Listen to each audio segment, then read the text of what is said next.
enverrai une fois de plus au XIVe siècle pour voir comment, d'une révolution de bourgeois, on finit par une jacquerie. Et au moment où la jacquerie se généralise, bourgeois et ouvriers des villes se retournent contre les paysans. Mais il y a une importance pour nous à comprendre quel est le scénario qui décrit les mouvements des êtres humains. Et puis, si nous allons regarder ces grains de sable, nous allons découvrir comment ils s'organisent entre eux. Ici, nous allons avancer à un concept de plus. Nous allons parler des principes auto-organisateurs. Je vais encore vous donner un exemple, encore une image, encore un résumé qui a sa part de caricature. Avez-vous vu déjà, j'en suis sûr, un vol des tourneaux? C'est une figure extrêmement préoccupante. Comme un banc d'ablette dans la mer. Mais qui commande? C'est incroyable. Ils volent d'un côté, de l'autre. Et tout ça comme un mouvement d'ensemble. Qui commande? Personne. Que se passe-t-il? Le vol est en proie à des règles d'auto-organisation. Le premier oiseau décolle en poussant son cri d'alerte. Et il vole dans une direction aléatoire, face à un danger qu'il suppose. Et tous les autres s'envolent en le suivant, pensant que lui sait. Et chacun vole vers le centre du groupe. Eh bien, sans jamais s'approcher de l'autre, plus qu'à une certaine distance. Donc vous avez 1, trajectoire aléatoire du premier, 2, tous les autres se dirigent vers le centre du groupe, 3, personne ne vole à moins d'une certaine distance les uns des autres. Ces 3 principes permettent de modéliser un vol des tourneaux. Tous ceux qui ont essayé de modéliser un vol des tourneaux en essayant de décrire les paramètres de vol de chacun des oiseaux ont donné par ordinateur davantage les mouvements de l'armée rouge que ceux d'un vol des tourneaux. Ce n'est qu'en dernière minute qu'un scientifique a essayé ça, comme son temps d'utilisation, de disponibilité de l'ordinateur s'achevait, qu'il a mis ça avec quelques règles d'auto-organisation. Donc vous voyez, là où nous devions nous contenter de la dialectique et de la contradiction qu'il y avait entre les rapports sociaux de production et le caractère de la propriété, on fait intervenir plusieurs autres paramètres que je viens de vous décrire. Et qui tous procèdent de l'idée d'une entité globale. Est-ce vrai ou non? C'est le point sur lequel je viens. Là où on se contentait d'observer les relations de classe autour des relations juridiques de la propriété des moyens de production, la théorie de la révolution citoyenne part du nombre. Considérant que plus les êtres humains sont nombreux, plus ils doivent faire des prédations, je l'ai dit à un instant, et ces prédations ont un impact sur eux-mêmes. Mais ce n'est pas tout. Leur nombre produit mécaniquement, sans que personne ne l'ait voulu davantage qu'un quelconque étourneau, produit mécaniquement une série de conséquences qui modifient l'identité humaine. D'abord, c'est que quand on est très nombreux, on se retrouve au même endroit. Et il y a un changement complet entre les petites hordes d'individus perdus dans une nature immense qui les dominait et qui semblait inépuisable, et les immenses concentrations urbaines, car quand les êtres humains se rapprochent, ça s'appelle une ville, qui d'ailleurs ne peut même plus être appelée une ville, car ce qu'on appelait une ville, c'était la différence avec la campagne, et on allait en ville, alors qu'aujourd'hui, on va dans la nature.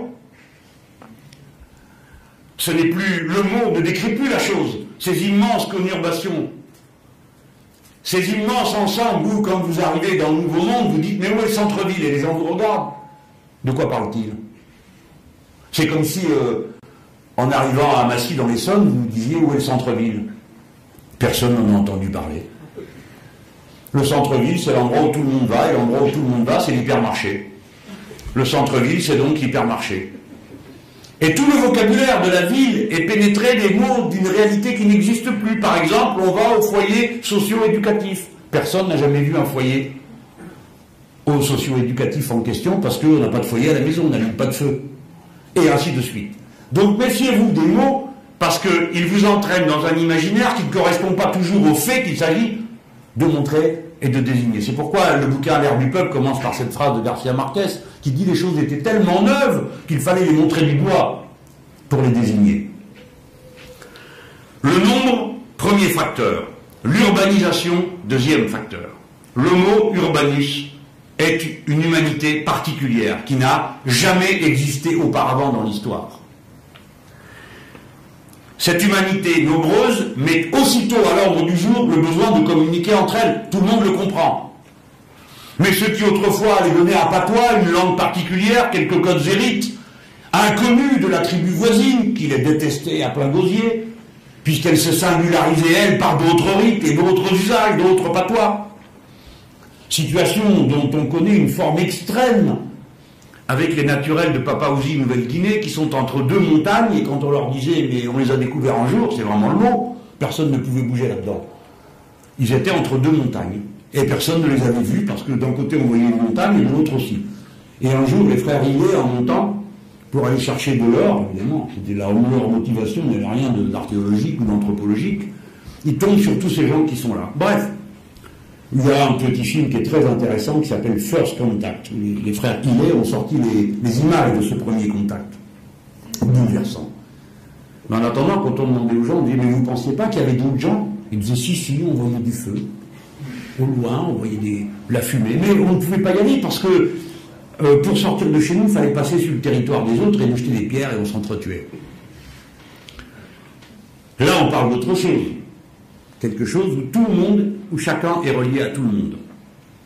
Chacun est relié à tout le monde. Vous me direz, mais ça a toujours été le cas dans n'importe quel groupe humain. Oui, mais la dépendance de chacun aux autres transite par toute une machinerie sociale. On retrouve le concept de développement des forces productives à cet instant, qui fait que quand vous êtes à Lima, kilomètre 40, si l'eau est coupée à Lima, kilomètre 2, il n'y a plus d'eau à Lima, kilomètre 40. D'ailleurs, il n'y a pas de nom pour appeler Lima kilomètre 40, sinon Lima kilomètre 40. L'urbanisation met l'humanité en réseau et la fait dépendre des réseaux jusqu'au point de transformer les êtres humains eux-mêmes en composantes du réseau. Mais avant de pointer la connexion et la mise en réseau comme le fait anthropologique majeur, il faut aussi noter un autre changement radical de la condition humaine. C'est l'alphabétisation. Parce que l'alphabétisation, c'est la communication possible avec les autres, à distance, mais c'est aussi la communication qui va à la frontière du temps. On peut lire ce qui a été écrit autrefois, quand bien même ceux qui savaient, qui ont écrit, ne sont plus là. L'alphabétisation rompt le cycle de la tradition orale qui fait dépendre la survie du groupe des anciens qui savent. Et quand ils n'y sont plus, ils n'y sont plus. Et l'expérience doit être prise à zéro, sauf si quelqu'un se souvient de ce que disaient les anciens. Mais dans cet ordre des choses, du rapport du présent au futur, on voit que le passé est le fait essentiel, central. Si vous connaissez ce qui a eu lieu, alors vous êtes mieux préparé pour le futur. Et combien de sociétés rurales se décrivent dans une méfiance absolue du futur? Ce qui est stable, ce qui est bon, ce qui est juste, c'est le passé. Et c'est pourquoi, chez les Indiens précolombiens, vous avez tant de représentations des groupes tournés vers le passé. C'est-à-dire physiquement regardant derrière eux et non pas devant. Devant étant l'incertain. Notre civilisation, à l'inverse, non seulement est entièrement projetée sur le futur, mais n'a pas d'autre choix, car les objets dont vous vous servez pour accomplir les actes les plus essentiels de votre existence changent sans arrêt. Et si vous vous référiez à ce que vous savez du passé pour savoir ce que vous ferez demain, vous ne pouvez rien faire. Il est impossible de déduire quel bouton appuyer sur une machine à laver le linge si vous vous référez seulement à ce que vous avez pu entendre dire à propos du lavage du linge dans la rivière. Vous ne pouvez pas téléphoner si seulement vous vous référez à ce que vous avez appris à faire avec le téléphone à cadran. Et ainsi de suite. Je pourrais multiplier les exemples de cette sorte. Je prends ces deux-là parce qu'ils ont le mérite de la simplicité, quoi qu'il soit discutable. Mais cette civilisation tournée vers le futur exige donc une intensification des liens qui permettent de savoir comment on se comporte. Car les êtres humains ne se comportent que conformément à ce qu'ils doivent faire faire aux autres, comme les étourneaux. Lisez Jean-Paul Kaufmann sur un sujet On pourrait prendre le linge, puisqu'il a fait un bouquin sur le thème, mais ce qui m'a le plus fasciné, c'est le livre qui s'appelle « Regard d'homme, corps de femme ». Et ce livre décrit la pratique des seins nus sur la plage. Sujet qui peut paraître scabreux ou bizarre, mais qui a intéressé le sociologue, et qui lui permet de faire une description des comportements admis et non admis avec une extrême précision. Et qui plus est, tout le monde les connaît. Tout le monde. Mais ils ne sont écrits nulle part et personne ne les a jamais indiqués à personne d'autre. C'est donc entièrement le regard des autres, intégrant la culture et les déductions par arborescence des comportements admis, qui provoquent les montées de stress quand on se comporte mal et les montées de satisfaction quand on se comporte bien. Plus vous êtes dépendant d'un futur incertain, plus le regard des autres compte et l'imitation des autres. Il s'agit d'un ressort fondamental de l'humanité, le désir mimétique, mis à jour, j'ai le plaisir de vous le dire, par un littéraire, et non pas par un membre des sciences dures. Le désir mimétique, c'est je fais comme l'autre parce que s'il le fait, c'est que ça doit être bon. Et si c'est bon pour lui, c'est bon pour moi. Première caractéristique. Deuxième caractéristique, nous sommes une espèce en apprentissage permanent. Cela s'observe en regardant les jeunes enfants qui apprennent et en même temps ne savent pas dominer leur désir mimétique. C'est pourquoi deux enfants dans un bac à sable peuvent se battre comme des chiens pour un seau, quand bien même leur mère vient leur proposer des dizaines d'autres objets qui sont bien plus intéressants qu'un seau, mais comme l'enfant est incapable de dominer son désir mimétique, il le lui faut à tout prix. Les jaloux transportent dans un âge plus avancé la rage du désir mimétique.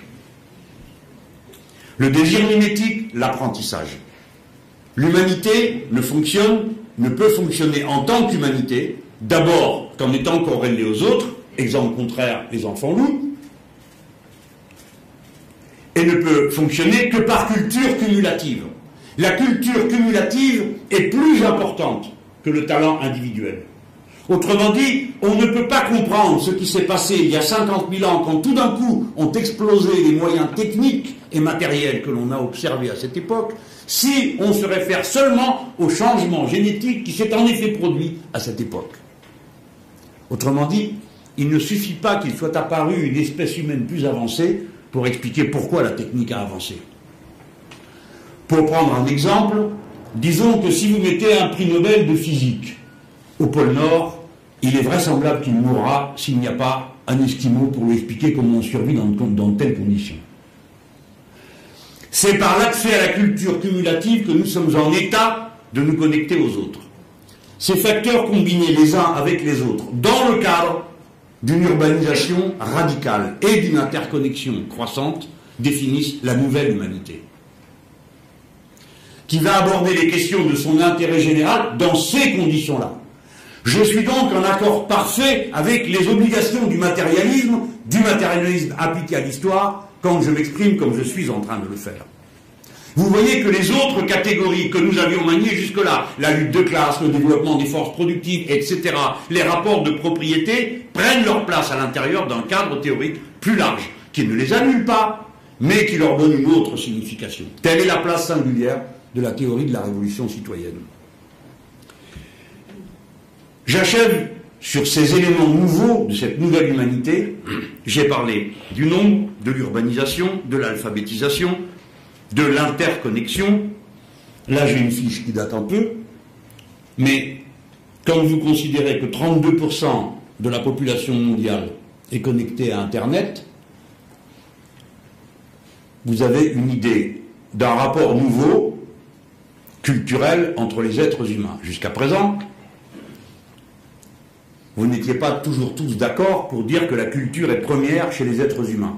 Beaucoup d'entre nous, déduisant mécaniquement du matérialisme que seule la réalité des relations sociales organisait les comportements, négligeaient le fait que, quels que soient ces comportements, ils transitent par des formes culturelles. Autrement dit, personne ne s'est jamais fait tuer pour un différentiel d'inflation, qui a pourtant des conséquences très matérielles, tandis qu'on se fait tuer pour des idées aussi vagues et abstraites que la liberté, la dignité, le souci d'égalité, la fraternité et le respect des autres.